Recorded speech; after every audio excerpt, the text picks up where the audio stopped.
Est-ce que cela vous dit quelque chose? Pour réussir, les employés doivent à tout prix faire preuve de dévouement envers leur travail pour prouver leur engagement envers l'entreprise et leurs collègues. Pendant longtemps, des déclarations comme celle-ci ont favorisé les employeurs.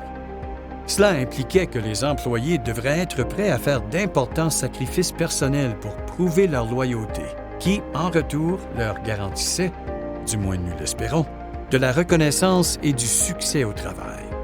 Pour de nombreux travailleurs et travailleuses, cela a malheureusement mené à de la fatigue, de l'épuisement, de l'anxiété et de la dépression. Sur le plan organisationnel, les conséquences de ce type de philosophie se manifestent sous la forme de perte de productivité, de présentéisme et d'absentéisme. La grande démission a montré à quel point il est important d'établir un équilibre entre le travail et la vie privée, puisque les employés sont plus disposés à quitter une entreprise qui ne met pas sincèrement ce principe en pratique. Les employeurs qui désirent mettre en œuvre différentes stratégies en la matière peuvent réaliser des acquis importants et se différencier de leurs concurrents. Voici quelques mesures que votre entreprise pourrait prendre. Encouragez les pauses et les congés pour se ressourcer.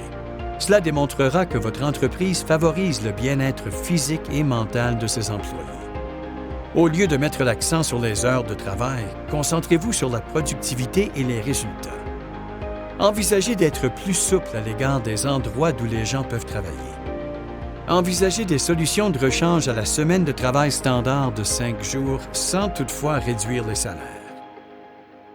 Les gestionnaires doivent donner l'exemple à leurs employés pour ce qui est des comportements en matière d'équilibre travail-vie privée. Voici quelques conseils à leur intention. Établissez avec les clients des attentes qui manifestent du soutien envers les employés. En tant que leader, fixez des limites et prêchez par l'exemple en montrant aux employés qu'ils peuvent cesser de travailler à la fin de leur journée de travail. Offrez plus de souplesse aux employés qui doivent s'occuper de leurs enfants ou de parents vieillissants. Examinez régulièrement les charges de travail. Encouragez un dialogue ouvert avec les employés à propos de ce qui pourrait être fait pour créer un meilleur équilibre travail-vie privée.